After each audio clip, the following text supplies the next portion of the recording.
चलिए आज के इस वीडियो में हम आपको समझा देते हैं कि भारत में पेट्रोलियम के बारे में, यानी भारत में पेट्रोल अब 15 रुपये लीटर मिलेगा। लेकिन यह बात आप लोगों को जानकर हैरानी होगी, लेकिन ये बात हम नहीं कर रहे हैं, ये बात कर रहे हैं नितिन गडकरी जी, जो अभी भारत के सड़क मंत्री हैं। इनका कहना है कि भारत में पेट्रोल अब 15 रुपये लीटर मिलेगी। आखिर क्या सच में मिलेगी या चुनाव के चलते बोल रहे हैं? टोटल बात की जानकारी हम इस वीडियो में देखते हैं, आप लोग लास्ट तक बने रहिए। देखिए, हालांकि हम इनकी बातों में बहुत अधिक विश्वास रखते हैं, क्योंकि इन्होंने वादा किया था कि भारत में हम 100 दिन में 100 किलोमीटर सड़क बना देंगे, और इन्होंने करके दिखाया। ऐसा नेता तो हम देखे ही नहीं थे।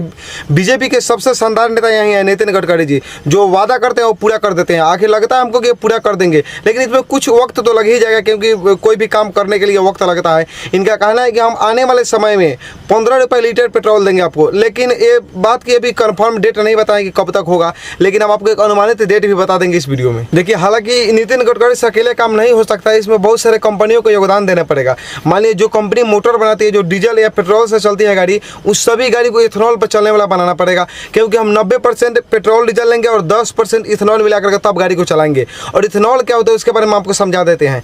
देखिए, इथेनॉल की फैक्ट्री अभी आजकल बहुत अधिक बढ़ रही है, क्योंकि नितिन गडकरी जी चाह रहे हैं कि हम अपने वातावरण को प्रदूषित न होने दें। इथेनॉल जो बनती है वो गन्ने के, जैसे आप ऊख जानते होंगे, ईख के छिलका का बनती है इथेनॉल। और इतना ही नहीं, गेहूं काटने या धान काटने के बाद जो हम पुआल को जला देते हैं, उससे भी इथेनॉल तैयार किया जा रहा है। वो मशीन ही ऐसा टेक्नोलॉजी आ गया जिससे हम लोग इथेनॉल को तैयार कर सकते हैं, लेकिन हमारे पास उतनी भी इथेनॉल अभी नहीं है कि हम पूरी गाड़ी को चला सकें। लेकिन नितिन गडकरी जी थकते कहाँ है, इस पर साफ साफ कह रहे हैं कि नहीं, हम इथेनॉल से चलने वाली गाड़ियाँ बनाएंगे, जिसमें 90% पेट्रोल रहेंगे और 10% इथेनॉल मिला करके तब गाड़ियाँ को चलाएंगे। देखिए, कोई भी चीज़ को कंबाइन करके चलाएंगे ना, तो ऑटोमेटिक उसका दाम घट जाएगा, क्योंकि 90% जब हम पेट्रोल का प्रयोग करेंगे, 10% तो कम लगेगा पेट्रोल। इससे जो हम लोग दूसरे देश से तेल लेते हैं, उसमें 10% की तो कमी होगी, और उससे हम लोग के भारत की अर्थव्यवस्था बढ़ेगी, क्योंकि हम लोग जो तेल अभी लेते हैं वो सऊदी अरबिया, रूस या इराक से लेते हैं। लेकिन अभी हाल फिलहाल में हम लोग का समझौता हुआ है रूस के साथ, और रूस से हम लोग लगातार तेल ले रहे हैं अभी। लेकिन रूस ने कह दिया है कि हम अब तेल का दाम अपने बढ़ाएंगे, क्योंकि हम लोग क्रूड ऑयल लेते हैं। क्रूड ऑयल को अपने रिफाइनिंग करके,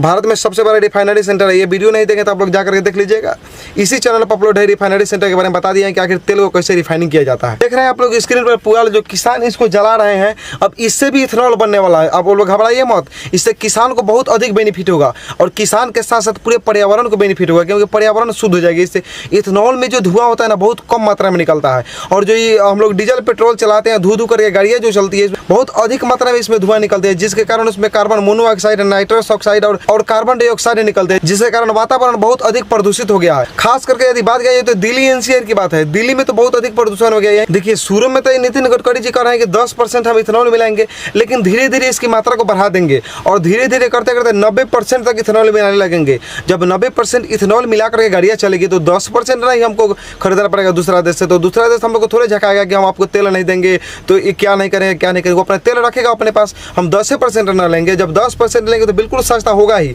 और 90% हम अपने इथेनॉल से चलाएंगे गाड़ियाँ को। देखिए, कोई भी आदमी को परिकाने के लिए पहले धीरे धीरे उसको लालच बढ़ाया जाता है। जब उसको लालच हो जाता है तो अपने आप फंस जाता है जाल में। अब इसी प्रकार का कुछ काम करने वाले हैं नितिन गडकरी जी, और उनका नीति क्या है, इस नीति के बारे में पूरी हम डिटेल से जानते हैं। देखिए, उनकी नीति है कि 60% गाड़ियाँ तो इथेनॉल से चलेगी, क्योंकि ट्रक और भारी जो गाड़ियाँ जितने भी वाहन है वो तो इलेक्ट्रिक पर नहीं चल सकती है, क्योंकि उसको उतना पावर जनरेट ही नहीं हो पाएगा, इसीलिए वो इथेनॉल पर चलेगी। और जो 40% गाड़ियाँ बच गई, उसको चलाया जाएगा इलेक्ट्रिक पर। अब 60 और 40 का कॉम्बिनेशन मिला दिया जाएगा। अब 60-40 में जब कॉम्बिनेशन मिलेगा, तो वहीं 15 रुपये के आसपास पेट्रोल मिल जाएगा। लेकिन देखिए, पेट्रोल अभी भी सस्ता अपने भारत में। महज रूस हम लोग लाने के बाद, रिफाइनरी करने के बाद, महज 30 से 35 रुपये पेट्रोल पड़ता है हम लोग के भारत में। और 30 से 35 रुपये का नतीजा क्या होता है, इस सूरत जितना भी सरकार बैठा है सत्ता में, इस सब पैसा को यहाँ पे टैक्स बांध देता है। लगभग 60 से 65% हम लोग टैक्स देते हैं, उसके बाद हम लोग तेल को यूज करते हैं। लेकिन आपको जान के ताजुब होगा कि इतना टैक्स देने के बाद भी जीएसटी शामिल नहीं है इसमें। अगर जीएसटी शामिल हो जाए तो उसका भी 30% देना पड़ेगा हम लोग को। तो समझिए पेट्रोल की दाम कहाँ हो जाएगी। अब 30 से 35 रुपये रिफाइनरी करके हम लोग के पास पेट्रोल प्राप्त हो जाता है 1 लीटर का दाम। लेकिन 60 से 65% जो लगता है हम लोग को टैक्स, उसमें 30 से 32% लेती है राज्य सरकार, और 30 से 32% लेती है केंद्र सरकार। देख रहे हैं गजेरी को, इस ससुरा हंस रहा है। अभी बिहार में बराबर सत्ता पलटने के लिए तेज है नीतीश कुमार है। ये 15 साल बन गए, लेकिन बिहार का विकास अभी तक नहीं कर पाया। खुद गांजा मार के नीचे अंत रहता है, क्या जाने क्या कि बिहार का दर्द क्या है लोगों को। और इतना टैक्स बांध दिया, पता नहीं टैक्स का पैसा करके क्या अपने दामाद के खाता में देता है या किसके खाता में देता है, हमको ये भी मालूम नहीं है, कुछ अनाउंस भी नहीं करता है कि हम क्या करेंगे क्या नहीं बिहार के लिए। देखिए अभी हाल फिलहाल टीचर की एक वैकेंसी निकाला था, बिहार के लोगों का हक था, इस ससुरा पूरा अपने पीएम का चुनाव लड़ने के लिए ऑल इंडिया को परमिट कर दिया, ऑल इंडिया परमिट कर दिया। हमको तो डर लगता है कि कहीं विदेश को ना बुला ले 2-4 को अपने खानदान को, कि विदेश वाला आके भर लोग आएगी हमारा तोरा राज्य में आकर के बहुत बढ़िया से जमाना है बेहतरीन तरीका से।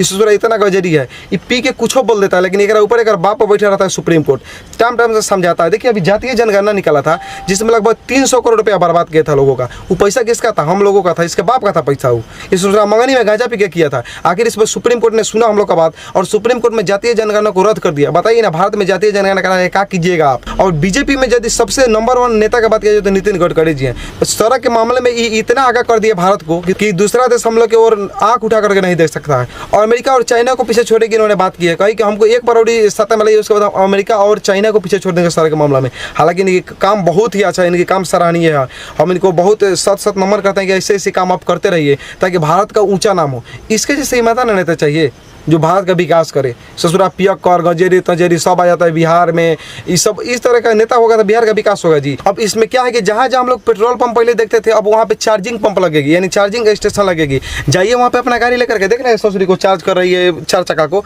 जाइए वहाँ पे अपना गाड़ी लेकर के और लगाइए और 5-10 मिनट के अंदर में जैसे पेट्रोल हम लोग लेते हैं उससे चार्ज हो जाएगी गाड़ियाँ। और जब चार्ज हो जाएगी तो उसकी पावर को बढ़ा दिया जाएगा, क्योंकि उसकी पावर बढ़ेगी। जो लिथियम आयन बैटरी है उसकी क्षमता को बढ़ाया जाएगा। 350 किलोमीटर है तो उसको 600 किलोमीटर किया जाएगा, जिससे चलते लोग गाड़ी को लेंगे। लेकिन गाड़ी को भी लोग लेने से इसलिए कतरा रहे हैं, जो इलेक्ट्रिक गाड़ियां है ना वो डीजल वाली गाड़ी से काफ़ी महंगी आ रही है। जो गाड़ी अभी 12 लाख की आ रही है डीजल में, वो इलेक्ट्रिक में 17-18 लाख आ रही है, जिससे 5-6 लाख लोगों का फर्क पड़ रहा है। देखिए इसमें सरकार को क्या करना चाहिए, जितने भी इलेक्ट्रिक गाड़ियाँ हैं ना वो डीजल वाली गाड़ियाँ के कंपेयर में लाना चाहिए। मान लिया 12 लाख की गाड़ी आप डीजल वाली आती है, पेट्रोल वाली आती है, तो उसमें सरकार को 12 लाख वाली लाना चाहिए इलेक्ट्रिक गाड़ियाँ, ताकि लोग उसमें अपना पर्ता जोड़ेंगे, लोग देखेंगे कॉम्बिनेशन बैठाएंगे, क्योंकि हमको तेल का इतना खर्चा होता है, मोबिल का कितना खर्चा होता है। इलेक्ट्रिक ले लेंगे गाड़ियाँ लोग, जब इलेक्ट्रिक गाड़ियाँ ले लेंगे टेंशन फ्री रहेंगे, वातावरण भी शुद्ध हो जाएगा और इन लोग की कमाई भी अच्छी हो जाएगी, क्योंकि उस सबसे टेंशन खत्म हो जाएगा। लेकिन हालांकि बात की जाए भारी वाहन में, तो भारी वाहन में भी इथेनॉल पर ही चलेंगे, क्योंकि भारी वाहन के लिए हम लोग पास लिथियम आयन बैटरी नहीं हो पाएगी कि हम लोग उस गाड़ी को चला पाएंगे। जितनी भी भारी गाड़ियाँ होती है उसको अधिक पावर की जरूरत होती है,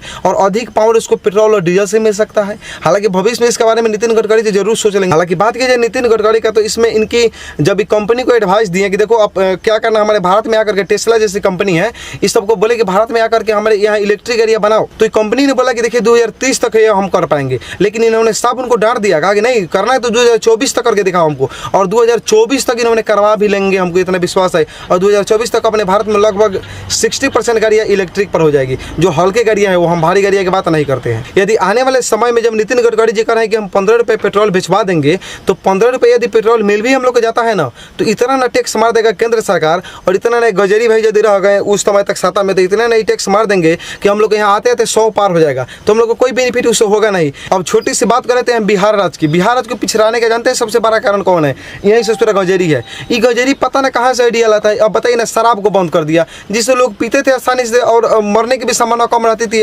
इसका अपेक्षा जो आजकल वो महुआ मीठा का दारू मिलता है गाँव में, जिसको यूरिया की सहायता से बनाया जाता है, उस दारू की अपेक्षा लोग तो कम ही मरते थे ना उससे, और उसको बंद कर दिया। अब पता नहीं कहाँ से आइडिया, और उसका टैक्स उठा करके आम पब्लिक पर ला दिया। जो पब्लिक को पेट्रोल मिलता था उस पेट्रोल पर ला दिया। ससुरा को कम से कम उसको तो खोल देना चाहिए। आखिर उसको बंद करने से भी कहाँ मान रहा है, लोग पी रहा है। हद तो तब हो गई जब दारू से मरने वालों को 5 लाख रुपए इन्होंने ऐलान कर दिया कि हम मुआवजा के तौर पर देंगे। इसके बाप को पैसा की देगा ही।